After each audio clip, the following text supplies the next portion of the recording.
Sa'yo, kagandang loob, mga kasalanan ko'y iyong pamingin. Ayon din sa'yo, pag-ibig sa akin. Sa ngalan ng Ama, ng Anak at ng Espiritu Santo. Amen. Ang pagpapala ng ating Panginoong Jesucristo, ang pag-ibig ng Diyos Ama, at ang pakikipagkaisa ng Espiritu Santo, naway sumainyong lahat. At sumayo rin. Mga kapatid, patuloy tayong naglalakbay ngayong panahon ng Kwaresma. Isang paglalakbay ng paglilinis at pagbabago. Kasama si Jesus Nazareno, patungo sa krus ng ating kaligtasan. Hilingin natin na tayo maging matatag sa ating pagsunod sa Kanya, lalo na sa pakikibaka natin sa masama. Upang tayo maging marapat gumanap sa banal na pagdiriwang, aminin natin ang ating mga kasalanan at humingi tayo ng tawad sa Diyos.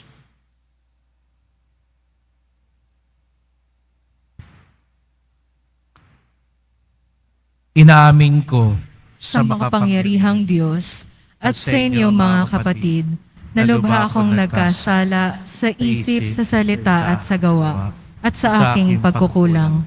Kaya isinasamo ko sa mahal na Birheng Maria, sa lahat na mga anghel at mga banal, at sa inyo mga kapatid na ako'y ipanalangin sa Panginoong ating Diyos. Kawan tayo ng makapangyarihan Diyos, patawarin tayo sa ating mga kasalanan, at patnubayan tayo sa buhay na walang hanggan. Amen. Panginoon, kawan mo kami. Panginoon, kawaan mo kami. Kristo, kawan mo kami. Kristo, kawaan mo kami. Panginoon, kawan mo kami. Panginoon, kawaan mo kami. Manalangin tayo.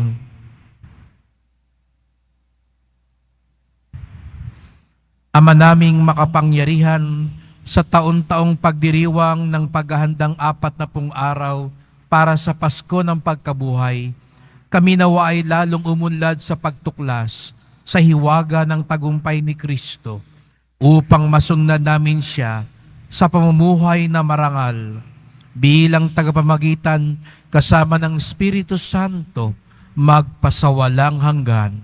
Amen. Magsiupo muna po ang lahat.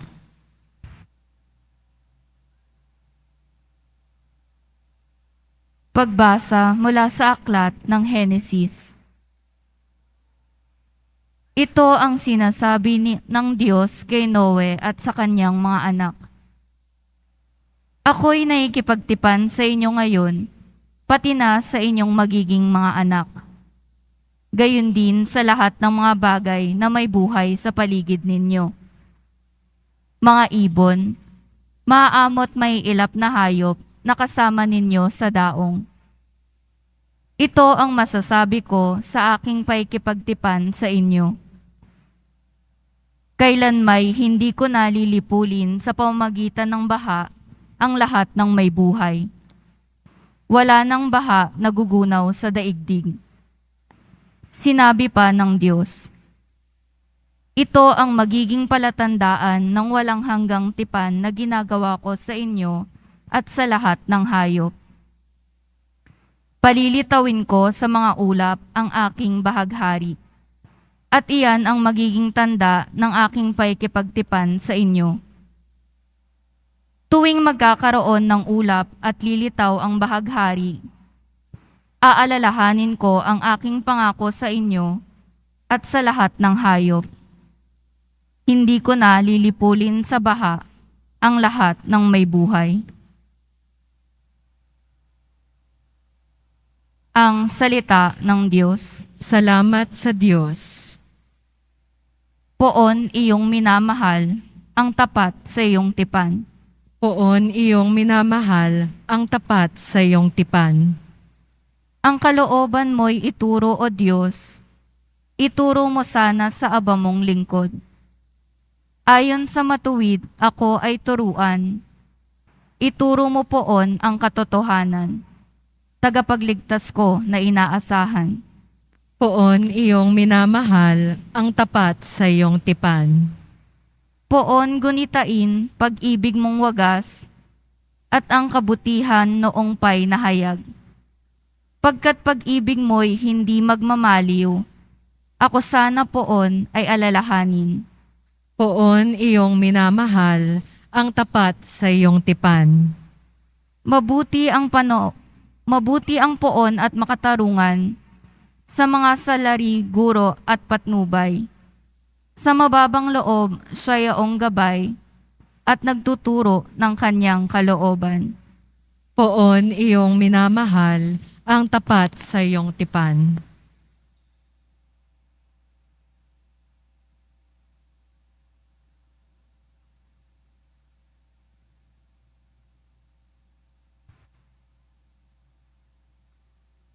Pagbasa mula sa unang sulat ni Apostol San Pedro. Pinakamamahal kong mga kapatid, si Kristo'y namatay para sa inyo. Namatay siya dahil sa kasalanan ng lahat. Ang walang kasalanan para sa mga makasalanan, upang iharap kayo sa Diyos. Siya'y namatay ayon sa laman at muling binuhay ayon sa Espiritu. Sa kalagayang ito, pinuntahan niya at inaralan ang mga espiritong nakabilanggo. Iyan ang mga espiritong ayaw sumunod nang sila'y matiyagang hinihintay ng Diyos noong panahon ni Noe. Samantalang ginagawa nito ang daong. Sa tulong ng daong na ito'y iilang tao, 80, ang nakaligtas sa baha. Ang tubig ay larawan ng binyag na nagliligtas ngayon sa inyo. Ang binyag ay hindi paglilinis ng dumi ng katawan, kundi isang pangako sa Diyos buhat sa isang malinis na budhi. Iniligtas kayo ng binyag sa pamamagitan ng muling pagkabuhay ni Hesukristo, na umakyat sa langit at ngayoy nakaluklok sa kanan ng Diyos. Naghahari siya roon sa mga anghel at sa mga kapangyarihan at lakas na panlangit.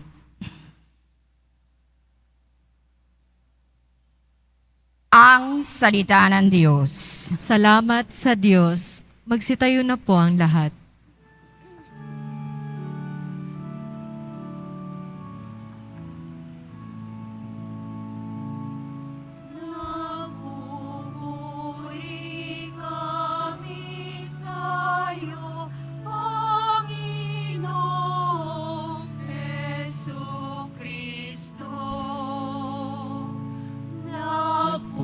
Puri kami sa'yo, Panginoong Jesucristo.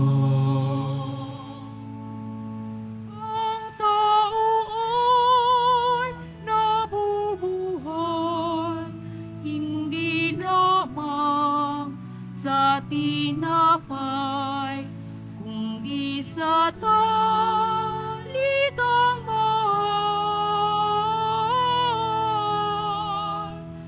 Mula sa bibig na banal ng Ama nating may kapal.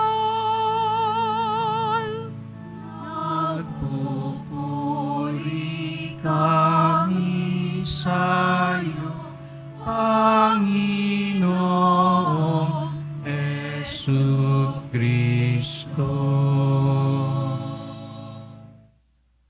Sumainyo ang Panginoon at sumayo rin. Ang mabuting balita ng Panginoon ayon kay San Marcos. Papuri sa iyo, Panginoon.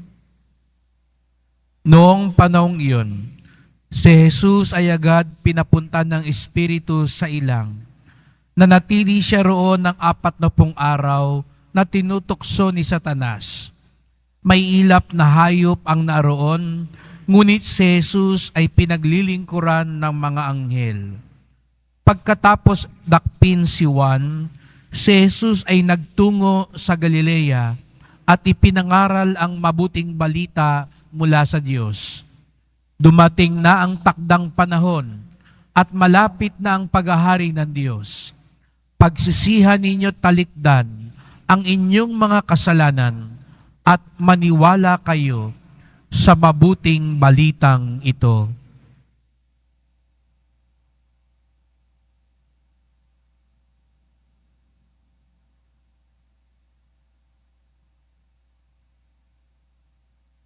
Mga kapatid, ang mabuting balita ng ating kaligtasan. Pinupuri ka namin, Panginoong Heso Kristo. Magsiupo muna po ang lahat. Magandang umaga po sa inyong lahat at maligayang pagdating sa tahanan ng ating mahal na pong Jesus Nazareno. Binabati din natin ang mga nasa online, lalo na po mga may sakit, nag-aalaga sa may sakit at mga kababayan, mga kadeboto natin mula sa iba't ibang panig ng bansa at daigdig na nais sumama sa misa dito sa Quiapo, sa Basilica Minor at Pambansang Dambana ni Jesus Nazareno.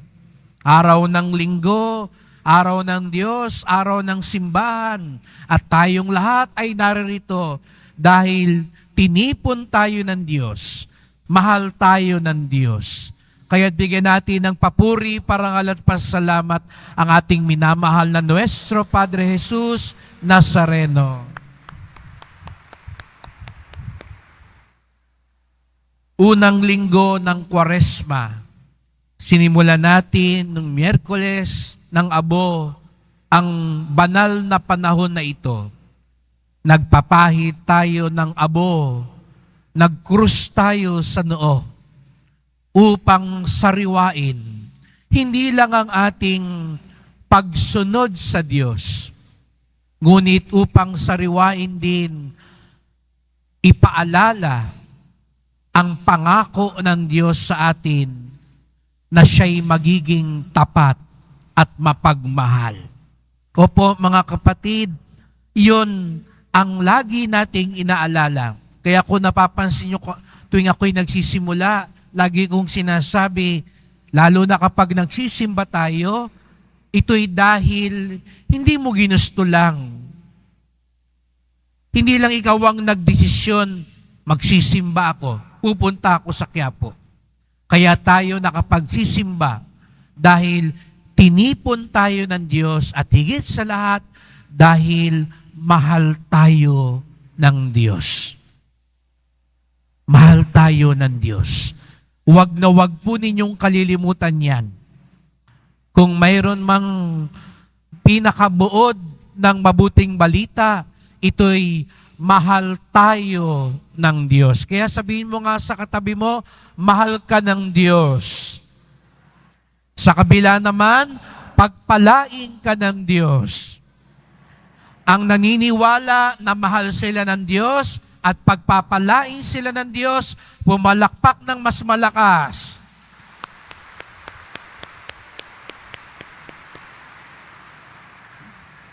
Ito ang ating pinangahawakan. Kaya nga ngayong panahon ng Kwaresma, may 3 bagay tayong dinadagdagan at pinapaigting bilang mga Katoliko. Sakripisyo, kawanggawa, at panalangin. Kaya dapat, simula nung Miyerkules, dinadagdagan natin ang 3 bagay na ito. Sakripisyo. Ano ba ang sakripisyo nyo ngayong Kwaresma? Ano muna yung babawasan natin ngayong Kwaresma? Kawanggawa. Dagdagan ng kawanggawa. Huwag matapos ang Kwaresma na hindi tayo tumutulong. Huwag niyo sabihin, hindi naman ako mayaman, Father.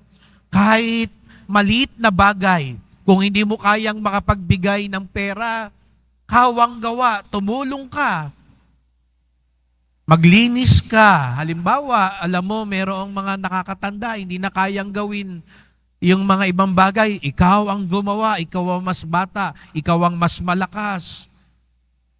May mga taong alam mo, malungkot ngayon. Kausapin mo man lang. Kamustahin mo, dalawin mo. May sakit kang kakilala. Maraming pamamaraan ng kawang gawa. Magpatawad ka. Kawang gawa yun. Panalangin. Bukod sa pagsisimba. Kasi kadalasan na natin ginagawa to. Ano yung dagdag pa? Dagdagan. At siguro sabihin niya ba, ang hirap naman, Father eh. Mahirap magbawas kasi magana ako kumain eh. Mahirap magkawang gawa. Walang-wala din ako eh. Kapos din ako, Father eh. Mahirap magdasal, magdagdag ng dasal. Busy ako eh, Father. Ang dami kong pinagkakaabalahan. Pero bakit natin kakayanin ito? Father, mahirap eh. Maraming tukso. Maraming pagsubok. Sinabi ko na, ngayong Kwaresma, hindi ako kakain ng labis. Aya ng aya naman yung mga kaibigan ko. Nagdadala pa ng pagkain. Tuwing uuwi ako, napapadaan ako. Kung saan naman doon may inuman, doon ako aayain. Minsan, di mo pa napapansin natin kung kailan ka nagpapakabait, saka dumadami ang tukso. Ayoko na sana, Father. Kung saan naman ako napaupo, doon naman yung kumpulan ng tsismisan. Sabi ko, ayoko nang magchismis. Yung nakatabi ko naman, walang ginawa, kundi bulong ng bulong sa akin. Chismis ng chismis. Parang lali akong nilalapitan pa. Anong gagawin ko? Bakit may tukso? Hindi yata ako mahal ng Diyos eh. Kung kailan ako lumalapit, doon ako lalong sinusubok. Doon ako lalong natutukso. Kaya nga, napansin niyo po mga kapatid, sa unang linggo ng Kwaresma, ang laging ebanghelyo ay tungkol sa tukso kay Jesus. Alam mo bagay, pinapaalala sa atin, maging si Jesus Nazareno, hindi nilubayan ng tukso. Kung mapapansin niyo pa nga sa ebanghelyo, sabi, noong panahong iyon, si Jesus ay agad pinapunta ng Espiritu sa ilang. Doon, tinuksyo ni Satanas. Para bagay yung Espiritu pa'y nagtulak sa kanya, sa ilang, para matukso. Kaya sa mga nagsasabing, mahal ba ako ng Diyos? Bakit pinapahintulutan niyang matukso ako? Mahal ba ako ng Diyos? Bakit hinahayaan niyang dumaan ako sa maraming pagsubok? Naniniwala tayo, mahal ng Ama, si Jesus Nazareno, di po ba? Hindi tayo nag-aalinlangan na mahal ng Ama, si Jesus Nazareno. Pero nakita natin sa Ebanghelyo ngayon, pinahintulutan ng Ama matukso si Jesus Nazareno. Hindi dahil hindi niya mahal si Jesus Nazareno, kundi dahil alam niya ang lakas, pagtitiwala ni Jesus Nazareno. Alam niya na hindi pinagdududahan ni Jesus Nazareno ang kanyang katapatan at pagmamahal. Kaya nga, sa unang pagbasa, matapos nung malaking baha, nangako ang Diyos kay Noe, ako'y magiging tapat. Hinding-hindi ko na kayo lilipulin sapagkat mahal ko kayo. Sa ikalawang pagbasa si San Pedro, sinabi niya, si Jesucristo ay namatay para sa inyo, dahil sa kasalanan ng lahat upang iharap tayo sa Diyos. Sa makatwid, mahal tayo ng Diyos. Alam nyo raw po, kung ang pinakabuod ng ebanghelyo ng mabuting balita ay mahal tayo ng Diyos, ang pinakabuod ng lahat ng tukso at pagsubok sa buhay, ang ibinubulong o hinihiyaw sa inyo ni Satanas at ng demonyo, hindi ka na mahal ng Diyos. Pag dumadaan ka sa pagsubok, may sakit ka, may sakit yung mahal sa buhay mo, ang ibubulong sa iyo ng demonyo, ayan, pinabayaan ka na. Nagpupunta ka pa man din sa Quiapo, namamanata ka pa man din, deboto ka pa man din, pero may sakit ka ngayon, hindi ka na mahal ng Diyos. Naghihirap ka ngayon, hindi umangat-angat ang negosyo mo ngayon, nagloloko ang asawa mo ngayon, pasaway ang anak mo ngayon. Bakit nangyayari ito? Hindi ka na mahal ng Diyos. Pinabayaan ka na ng Diyos. Kinalimutan ka na ng Diyos. Yan ang tukso na laging ipinapasok sa ating isipan. Kaya hindi ka magbigay, baka maubusan ako. Bakit mo naiisip na mauubusan ka? Hindi ka na kasi mahal ng Diyos, kaya mag-ipon ka na. Baka hindi ka tulungan ng Diyos pag ikaw na ang kinukulang, kaya huwag ka nang mamigay. Kaya ang oras mo, ubusin mo sa trabaho, ubusin mo sa pagkakakitaan. Huwag ka na masyadong dasal-dasal. Huwag mong sayangin ang oras mo. Binabawasan ang pagtitiwala natin sa Diyos. Kaya napakaganda, nandito po kayo ngayon.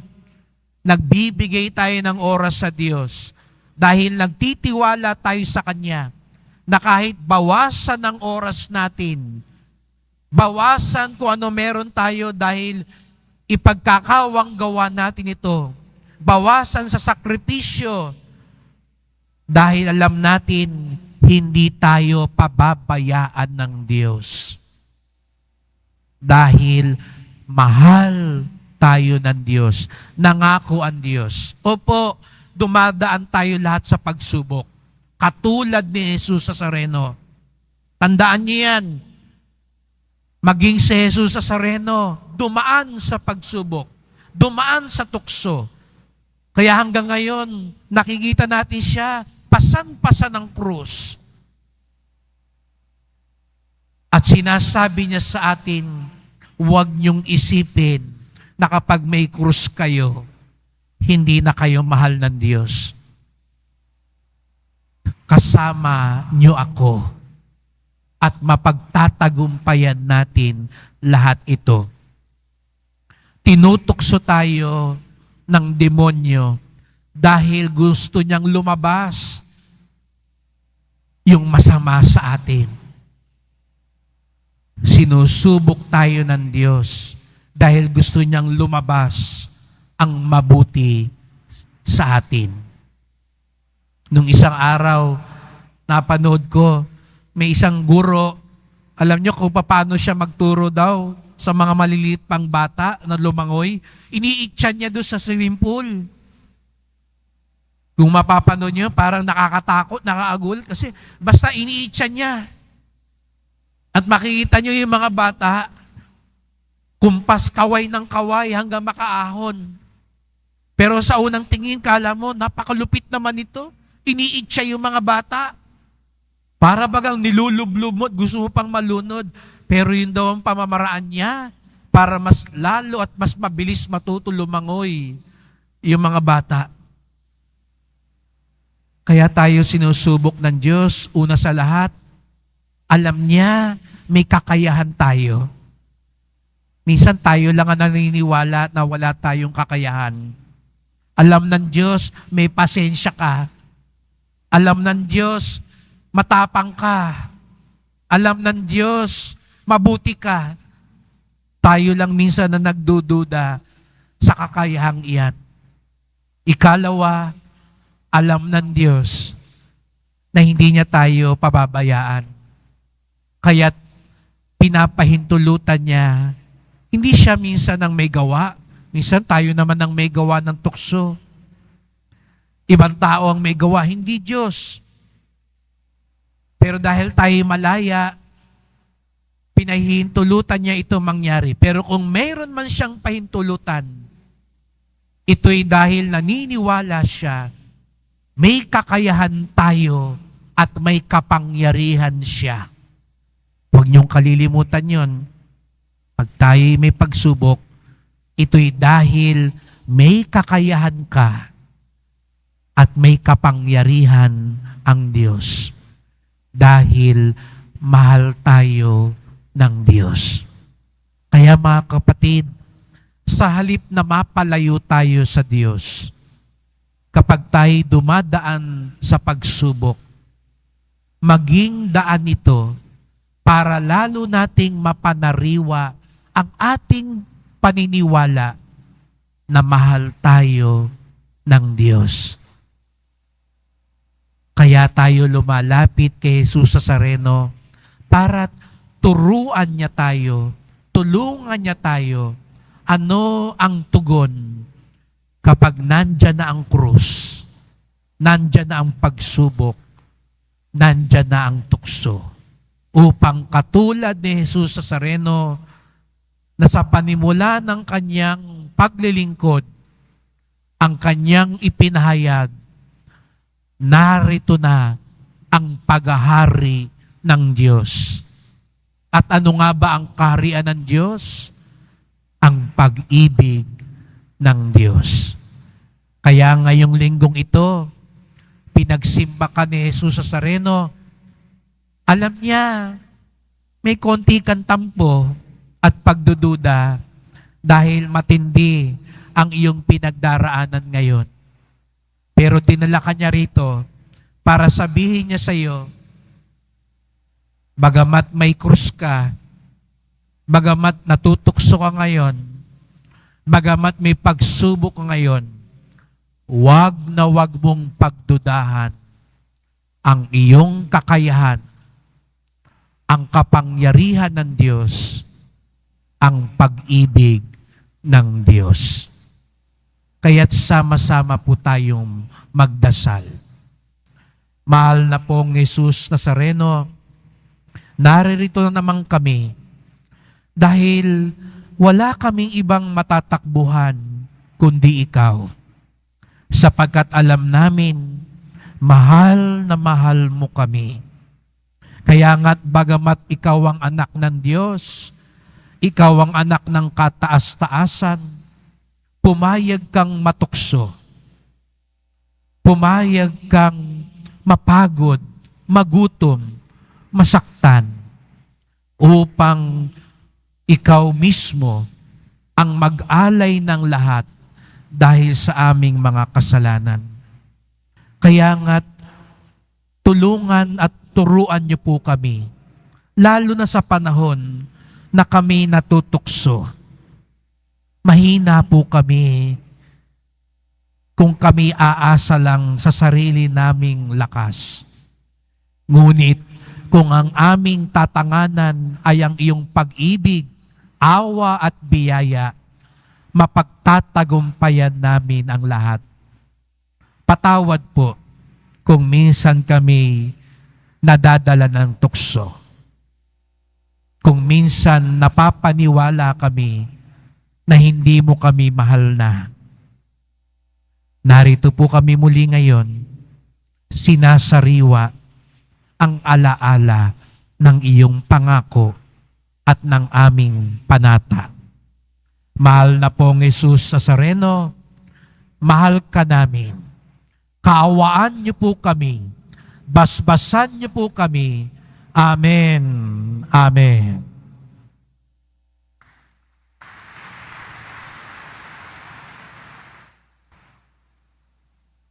Magsitayo na po ang lahat. Sumasampalataya ako Sa Diyos amang makapangyarihan sa lahat, na may gawa ng langit at lupa. Sumasampalataya ako kay Jesucristo, iisang anak ng Diyos, Panginoon nating lahat. Nagkatawang tao siya lalang ng Espiritu Santo, ipinanganak ni Santa Mariang Berhen, pinagpakasakit ni Poncio Pilato, ipinako sa krus, namatay, inilibing. Nanaog sa kinaroroonan ng mga yumao, nang may ikatlong araw na buhay na mag-uli. Umakyat sa langit, naluluklok sa kanan ng Diyos amang makapangyarihan sa lahat. Doon magmumula paririto at uhukom sa nangabubuhay at nangamatay na tao.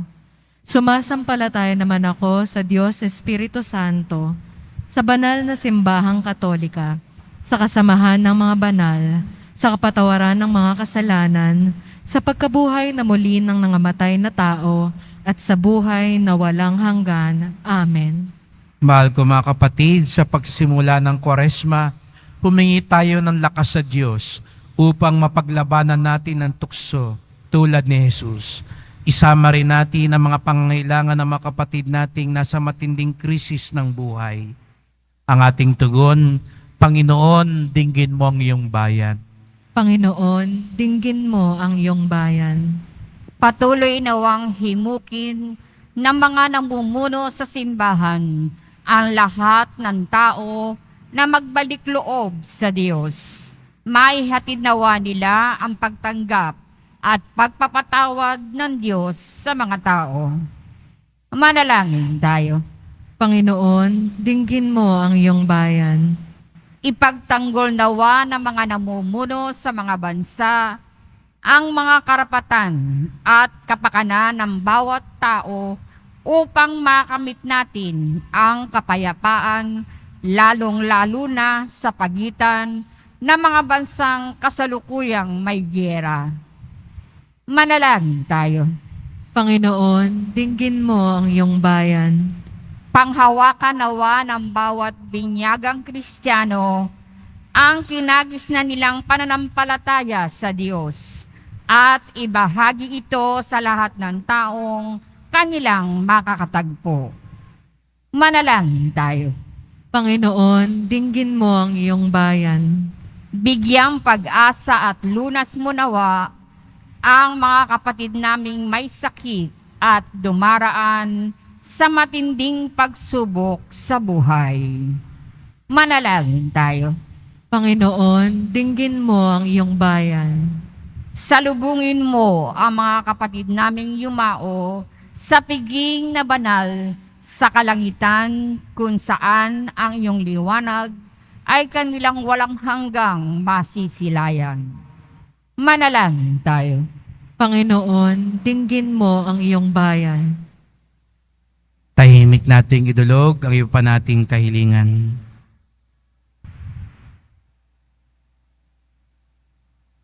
Ama, pakinggan mo ang aming mga panalangin. Tulungan mo kaming makilala at igalang ang dangal ng bawat tao, lalong-lalo na ang mga migrante at kanilang mga kamag-anak. Hiling namin ito sa ngalan ni Kristong aming Panginoon. Amen. Magsiupo muna po ang lahat.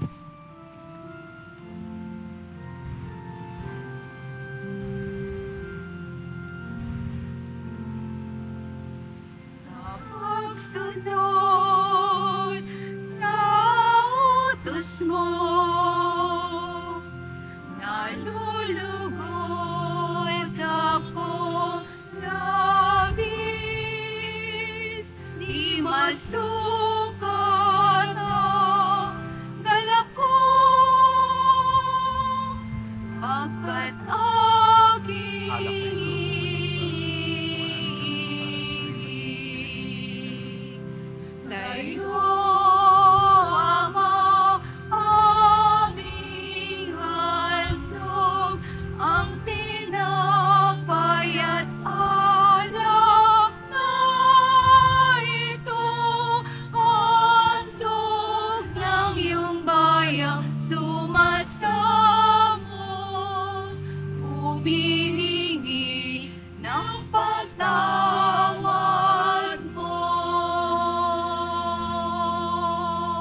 Magsitayo na po ang lahat. Manalangin kayo mga kapatid upang ating paghahain ay kalugdan ng Diyos amang makapangyarihan.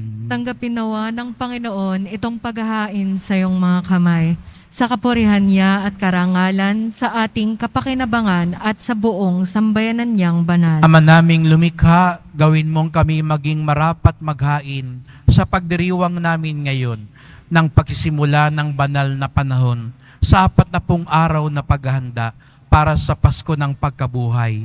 Sa pamamagitan ni Jesucristo, kasama ng Espiritu Santo, magpasawalang hanggan. Amen. Sumainyo ang Panginoon. At sumayo rin. Itaas sa Diyos ang inyong puso at diwa. Itinaas na namin sa Panginoon. Pasalamatan natin ang Panginoong ating Diyos. Marapat na siya'y pasalamatan. Ama naming makapangyarihan, tunay ngang marapat na ikaw ay aming pasalamatan sa pamamagitan ni Jesucristo na aming Panginoon. Ang kanyang 40 araw na pagtitiis ng kagutuman ay nagbibigay kahulugan sa panahong ito ng pagpapakasakit para sa kapwa-tao. Ang pagtalikod niya sa tuksong maging makasarili ay nagtuturo sa aming harapin ng pagpapakabuti upang kaisa niya'y maging malaya kami sa pagdulog sa hapag ng huling hapunan na siyang hantungan ng lahat sa kalangitan. Kaya kaisa ng mga anghel at isiawit ng papuri sa iyo nang walang humpay sa kalangitan, kami nagbubunyi sa iyong kadakilaan.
Ama naming banal, ikaw ang bukal ng tanang kabanalan. Kaya sa pamamagitan ng iyong Espiritu, gawin mong banal ang mga kaloob na ito upang para sa amin maging katawan ng dugo ng aming Panginoong Jesucristo. Bago niya pinagtiis ang kusang loob na maging handog, hinawakan niya ang tinapay, pinasalamatan kanya, pinaghati-hati niya iyon, iniabot sa kanyang mga alagad at sinabi, "Tanggapin ninyong lahat ito't kanin. Ito ang aking katawan na ihahandog para sa inyo."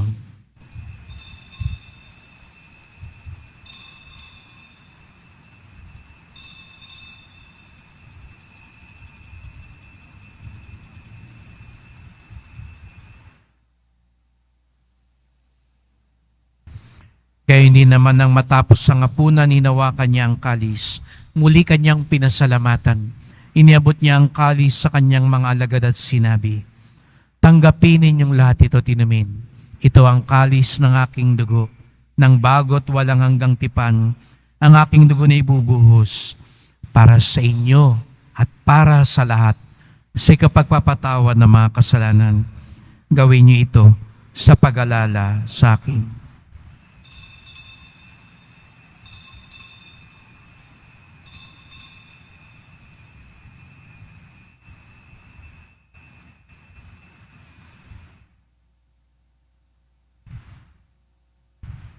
Magsitayo na po ang lahat. Ipagbunyi natin ang misteryo ng pananampalataya. Si Kristo'y namatay, si Kristo'y nabuhay, si Kristo'y babalik sa wakas ng panahon. Ama, ginagawa namin ngayon ang pag-alala sa pagkamatay at muling pagkabuhay ng iyong anak. Kaya tinalay namin sa iyon tinapay nagbibigay buhay at ang kalis na nagkakaloob ng kaligtasan.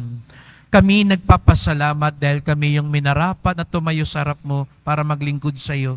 Isinasamo namin kaming magsalo-salo sa katawan at dugo ni Kristo ay mabuklod sa pagkakaisa sa pamamagitan ng Espiritu Santo. Ama, lingapin mo ang iyong simbahang laganap sa buong daigdig. Puspusin mo kami sa pag-ibig, kaisa ni Francisco naming Papa, ni Jose naming Obispo, at ng Tanang Kaparian. Alalahanin mo rin ang mga kapatid naming nahimlay na may pag-asang sila muli mabubuhay. Gayon din ang lahat ng mga pumanaw. Kawan mo sila at patuloyin sa iyong kaliwanagan.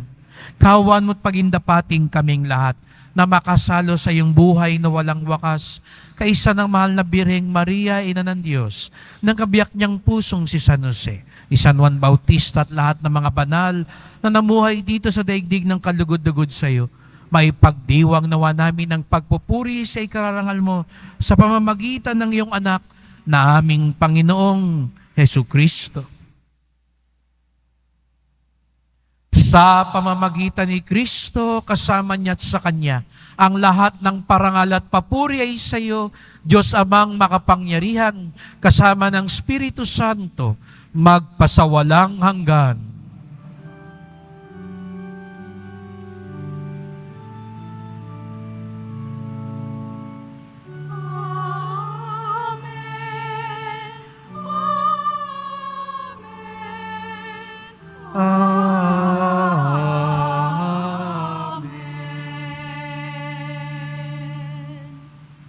Ang pinangahawakan natin higit sa lahat ay ang pagmamahal at katapatan ng Diyos sa atin. Kaya buong galang tayo ngayong umawit at tumawag sa ating Ama sa langit.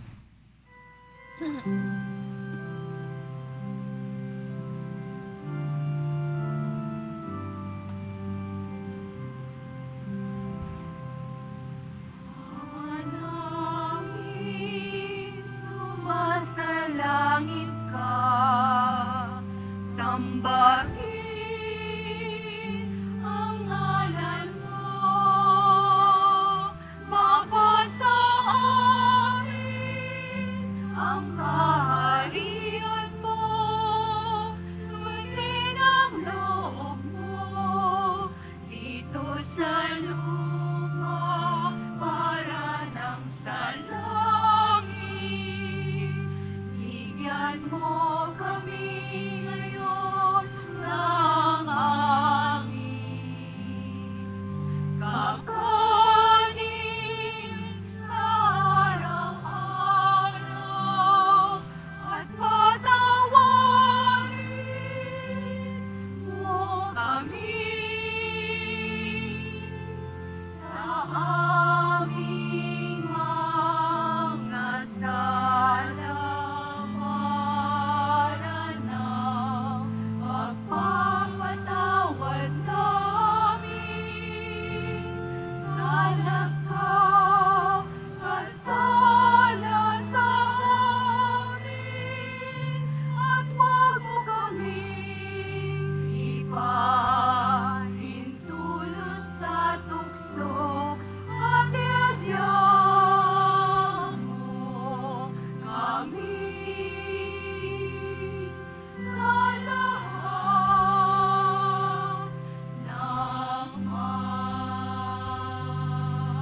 masama.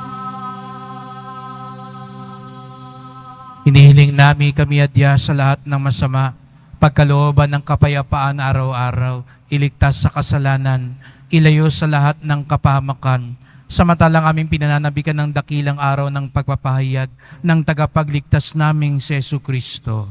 Sapagkat iyo ang kaharian at ang pangyarihan at ang kapurihan magpakailanman. Amen. O Panginoong Jesucristo, sinabi mo sa iyong mga apostol at ngayon sinasabi mo sa amin lahat dito, kapayapaan ang iniiwan ko sa inyo, ang aking kapayapaan ay binibigay ko sa inyo.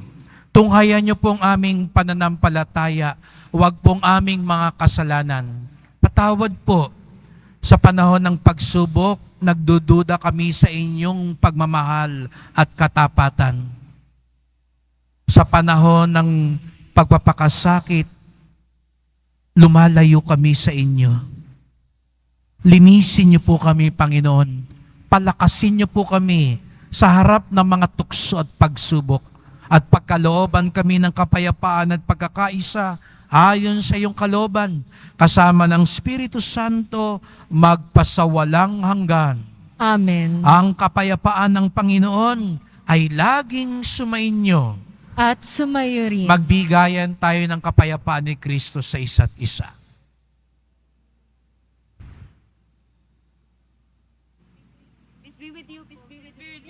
Kordero ng Diyos na nag-aalis ng mga kasalanan ng sanlibutan, maawa ka sa amin. Kordero ng Diyos na nag-aalis ng mga kasalanan ng sanlibutan, maawa ka sa amin. Kordero ng Diyos na nag-aalis ng mga kasalanan ng sanlibutan, ipagkaloob mo sa amin ang kapayapaan. Magsilod po ang lahat.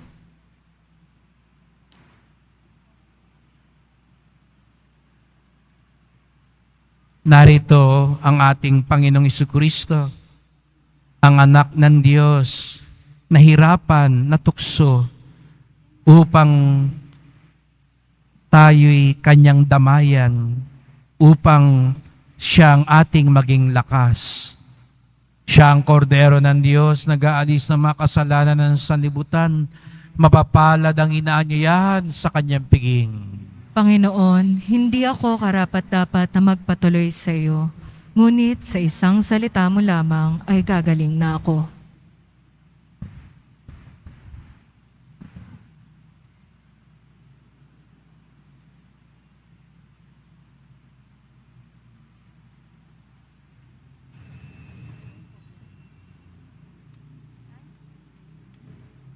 Para po sa lahat ng tatanggap ng banal na komunyon, sasagot po tayo ng amen pagkasabi ng pari o ng lay minister ng katawan ni Kristo. At isubo po agad sa bibig bago umalis sa harapan ng pari o lay minister. Sumunod po tayo. Maraming salamat po.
Magsitayo na po ang lahat. Manalangin tayo. Ama naming mapagmahal, kaming pinapakinabang mo sa pagkaing iyong bigay ay tumatanggap ng pampalakas ng pananampalataya, pampatibay ng pag-asa, pampaalab ng pag-ibig. Matutuhan nawa naming damahin ang gutom at pananabik sa tunay na pagkaing nagbibigay buhay upang kami makapamuhay sa bawat salita na namumutawi sa iyong bibig. Sa pamamagitan ni Jesucristo, kasama ng Espiritu Santo, magpasawalang hanggan. Amen. Salamat po sa inyong pagpunta dito sa Quiapo. Ingat po kayo sa pag-uwi. Salamat po sa mga naglingkod sa misa at sa inyong tulong sa simbahan. Mga pamisa, love offerings, online donations, para po sa patuloy na pagpapagawa at pag-ayos ng ating simbahan. Salamat po at sana marami pang deboto ang tumulong. At salamat din po sa mga nagdadala ng bigas, delata, noodles at iba pang pang-ayuda. Ang ating debosyon sa Poong Nazareno ay nagtuturo sa atin magmalasakit sa ating kapwa. Sa panahon ng tukso at pagsubok, pinapaniwala tayo ng demonyo na hindi na tayo mahal ng Diyos. Hindi ito totoo. Pinatunayan ni Jesus Nazareno, tapat at makapangyarihan ang Diyos. Sumainyo ang Panginoon. At sumayo rin. Mahal na pong Jesus Nazareno, inihayag mo sa pamamagitan ng krus ang walang maliw na pag-ibig ng Diyos sa sangkatauhan. Pakinggan mo ang kahilingan ng iyong angka na nagsusumamo sa iyo. Makamdanawa nilang iyong katugunan at tanggapin ang kasagutan ng may utang na loob na tinatanaw. Basbasan din po ninyo ang dala nilang mga imahe na dasalan. Sa pamamagitan ng bendisyon na ito, naway maalala nila mga pangako sa binyag na ikaw ang kanilang ibigin at paglilingkuran bilang Panginoon magpasawalang hanggan. Amen. At pagpalain kayong lahat ng makapangyarihang Diyos, Ama at Anak at Espiritu Santo. Amen. Mahal tayo ng Diyos. Humayo kayong taglay ang pag-ibig ni Jesus Nazareno. Salamat sa Diyos.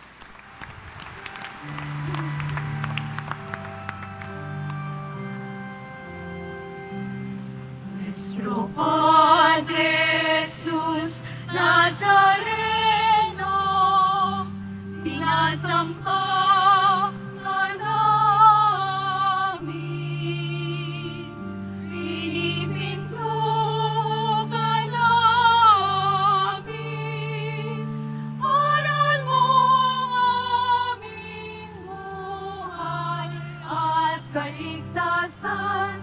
Nuestro Padre Jesús Nazareno, iligtas mo